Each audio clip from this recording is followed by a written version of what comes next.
Hello दोस्तों, कैसे हैं आप सब। मैं बढ़िया हूँ। तो फ्रेंड्स, आज का हमारा टॉपिक है विलियम शेक्सपियर की सबसे फेमस ट्रेजेडी हैमलेट। और ये ट्रेजेडी 1603 में पब्लिश हुई थी और इस ट्रेजेडी का पूरा नाम है the tragedy of Hamlet the Prince of Denmark. अब हम इस ट्रेजेडी को स्टार्ट करते हैं। जब ये ट्रेजेडी स्टार्ट होती है तब हमें पता चलता है कि डेनमार्क के किंग की डेथ हो चुकी है और वहाँ कुछ सैनिक वहाँ के प्रिंस हैमलेट के बचपन के दोस्त होरेशियो को देखते हैं। वो होरेशियो को कहते हैं कि हमने किंग का भूत देखा है, क्योंकि भूत और किंग की शक्ल हूबहू सेम होती है। होरेशियो एक शक किस्म का आदमी होता है, वो इस बात को नहीं मानता, तो भूत वापस रीअपियर हो जाता है। तो होरेशियो को मानना पड़ता है कि हाँ, भूत है। तो वो सोचता है कि इस बात को हैमलेट को बताना ज़रूरी है, इसलिए वो हैमलेट के पास जाता है इस बात को बताने के लिए। वो हैमलेट को कहता है कि मैंने तुम्हारे पापा के भूत को देखा है। तब वहाँ पर भूत आता है। वो भूत हैमलेट को कहता है कि मैंने तुम्हारे चाचा ने मुझे मारा है। जो कोलिडियस होता है वो किंग के मरने के बाद गद्दी पे बैठ जाता है और वो वहाँ की महारानी और हैमलेट की माँ गर्ट्रूड से शादी कर लेता है। तो हैमलेट को इस बात का पता नहीं होता है, किसी को नहीं पता होता सिवाय कोलिडियस के और किंग के। किंग तो मर चुके हैं और कोलिडियस को ही इस बात का पता है। तो हैमलेट कहता है, हैमलेट को शक होता है कि ये मेरे पापा का भूत है या नहीं है, इसलिए वो पागल होने की एक्टिंग करता है। जब वो पागल की एक्टिंग में कभी कभार सुसाइड करने की भी कोशिश करता है। तब कोलिडियस कहता है कि ये ड्रामा कर रहा है या सच में पागल है। इसलिए वो वहाँ के दरबारी पोलिनियस को कहता है कि तुम्हें यह पता लगाना है कि हैमलेट असली में पागल है या वो ड्रामा कर रहा है। इसलिए वो उसके बचपन के दोस्त कोल्डैनस्ट्रेन और रोजैन क्रेंटस, ये हार नाम है, याद कर लीजिए, इन दोनों को बुलाता है। तो वहाँ पर पोलिनियस एक पार्टी रखता है कि उसका बेटा फ्रांस जा रहा है। जब फ्रांस जा रहा होता है तो लेटर्स, उसके बेटे का नाम होता है लेटर्स, वो कहता है अपनी बहन ओफिलिया को कहता है कि ओफिलिया हैमलेट से प्यार करती है। तो लेटर्स ओफिलिया को वार्न करता है कि अगर मैंने तुम्हें हैमलेट के साथ देख लिया कभी तो मैं तुम्हें छोड़ूंगा नहीं। इसी के साथ लेटर्स फ्रांस में चला जाता है। तब हैमलेट ये पता करने के लिए कि कोलिडियस ने उसके पापा को मारा है नहीं, वो एक प्ले करता है। प्ले में जैसा कि भूत ने बताया होता है कि तुम्हारे चाचा ने मुझे किस तरह मारा, वो उसी की एक्टिंग करता है।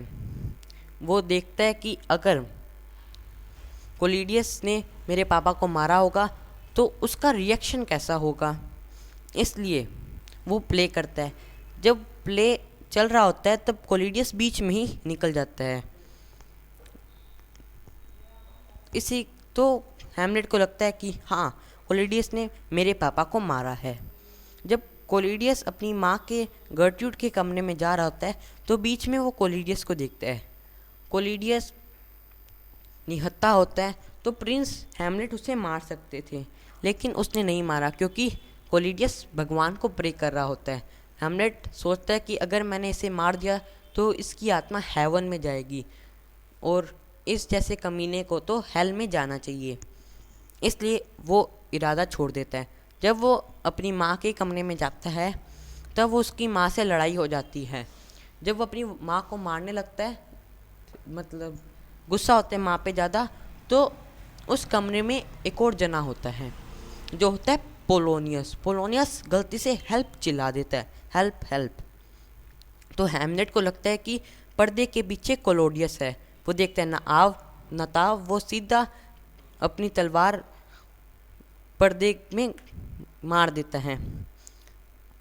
तब वो देखता है तो वो कोलोडियस नहीं पोलोनियस निकलता है। अब हैमलेट दुखी हो जाता है और अपनी पिता के गम में ओफिलिया भी सुसाइड कर लेती है।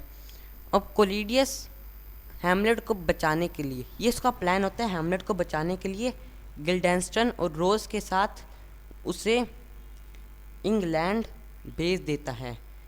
वहाँ पर भी उसका प्लान होता है। वहाँ इंग्लैंड के राजा कोलोडियस के दोस्त होते हैं, इसलिए वो कोलोडियस हैमलेट को मारने का प्लान करता है। हैमलेट प्लान समझ जाता है, इसलिए वो अपनी जगह गोल्ड और रोज को भेज देता है और वो दोनों मर जाते हैं। जब ओफिलिया के अंतिम संस्कार में लेटर्स आता है, कोलिडियस लेटर्स को पहले से ही भड़का रहा होता है। तब कोलिडियस एक ड्यूअल प्लान करता है जो हैमलेट और लेटर्स के बीच में होता है। वहाँ पर कोलिडियस लेटर्स को तलवार देता है जिस पर जहर लगा होता है, और अगर लेटर्स ने हैमलेट को घायल कर दिया तो जहर से हैमलेट मर जाएगा। अगर किसी तरह हैमलेट घायल नहीं हुआ और वो बच गया तो वो शरबत में उसने जहर मिला रखा होता है। वो पार्टी में जो शरबत देंगे उसमें उसने जहर मिला रहा होता है। गलती से हैमलेट की माँ गर्ट्रूड वो वाइन पी लेती है और लेटर्स हैमलेट को घायल कर देता है, और उसी समय दोनों की तलवार एक्सचेंज हो जाती हैं। तो हैमलेट भी लेटर्स को घायल कर देता है। अब दोनों को पता चलता है कि तलवार पर तो जहर लगा हुआ है, अब दोनों कर भी क्या सकती हैं, इसलिए सारे मर जाते हैं। कोलेडियस भी मर जाता है क्योंकि हैमलेट जो जहर लगी तलवार कोलिडियस के मार देता है लास्ट में, और हैमलेट का फ्रेंड होरेशियो ही बचता है। क्योंकि पहले हमें पता चलता है कि नॉर्वे के जो किंग है वो डेनमार्क पर बार बार हमला करते हैं। वो जब ये ड्यूअल में सारे मर जाते हैं तो वो वापस हमला करने आते हैं और वो देखते हैं कि सारे तो मरे पड़े हैं। तो जो लास्ट में होरेशियो होते हैं वो होरेशियो बताते हैं कि ये सारे ड्यूअल में मर चुके हैं। इसलिए जो नॉर्वे के किंग है वो डेनमार्क को ऐसे ही छोड़ देते हैं और अच्छी तरह से हैमलेट का अंतिम संस्कार करते हैं जैसे सैनिकों का करते हैं। और इसी के साथ ही हमारी ये ट्रेजेडी एंड होती है। फ्रेंड्स, आई होप आपको ये वीडियो पसंद आया होगा और ये ट्रेजेडी अच्छी तरह से समझ आई होगी। अगर आपको कोई डाउट है और आपको अगर किसी और टॉपिक पे वीडियो बनाना है तो प्लीज़ कमेंट बॉक्स में लिख दीजिए और मेरे चैनल को सब्सक्राइब करना भी ना भूलें। Thank you very much, have a good day.